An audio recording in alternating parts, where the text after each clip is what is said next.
আসসালামু আলাইকুম, সবাই কেমন আছেন? আশা করি সবাই ভালো আছেন, সুস্থ আছেন। আমি মায়ান্স মাম্মা স্বাগতম জানাচ্ছি আমার নতুন একটি রেসিপি দেখার জন্য।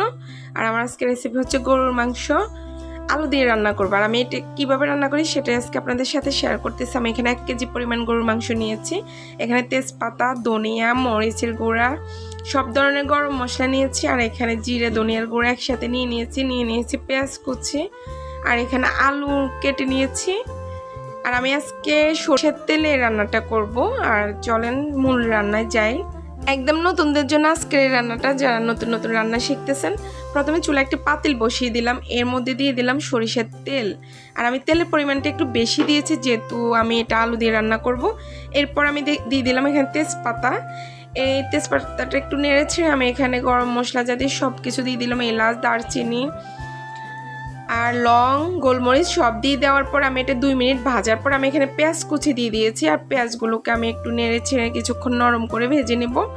এরপর আমি এখানে আদা রসুন একসাথে পেস্ট করা, আমি এখান থেকে আদা রসুনের বাটা 3 চামচের মতো দিয়ে দিলাম। এরপর আমি সব কিছু একসাথে মশলাগুলো ভালোভাবে নেড়ে ছেড়ে এরপর আমি এখানে দিয়ে দিলাম সব ধরনের মশলাগুলো, যেমন হলুদের গুঁড়া, মরিচের গুঁড়া, জিরা, ধনিয়া, লবণ, স্বাদ মতো দিয়ে দিয়েছি লবণ। সব কিছু দিয়ে মশলাগুলোকে আমি কিছুক্ষণ কষিয়ে নেব, প্রায় 5 থেকে 6 মিনিট। আর এই মশলাটা যত কষানো হবে তত খেতে খুবই মজা হবে। এই তো আমি এটা নেড়ে ছেড়ে অনেকক্ষণ কষানোর পর আমি এখানে গরুর মাংসগুলো দিয়ে দিতেছি। আর গরুর মাংস আমি এখানে 1 কেজি পরিমাণ নিয়েছি গরুর মাংস। আর আমি এখন মাংসগুলোকে মশলার সাথে মিক্স করে ভালোভাবে নেড়ে ছেড়ে নিব। আর আমি এটা কিছুক্ষণ রান্না করে নিব।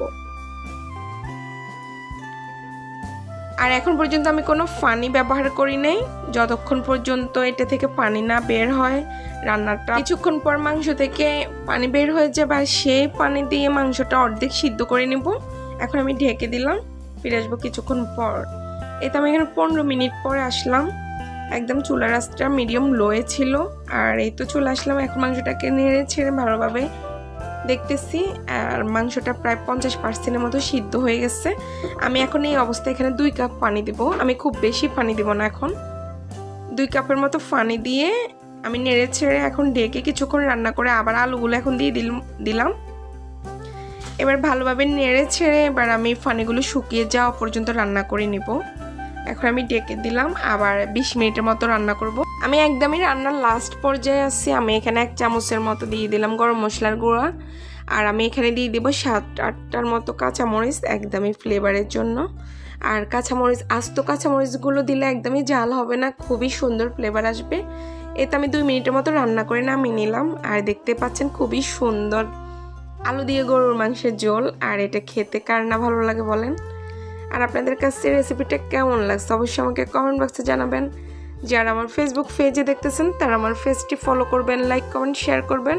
আর যারা ইউটিউবে দেখতেছেন তারা অবশ্যই সাবস্ক্রাইব করবেন। আর এই তো দেখতেছেন মাংসগুলো খুবই সফট আর খুবই সুন্দর হয়েছে। আর আপনারা রেসিপিটা ট্রাই করবেন। আর আপনারা সবাই ভালো থাকবেন। আল্লাহ হাফেজ।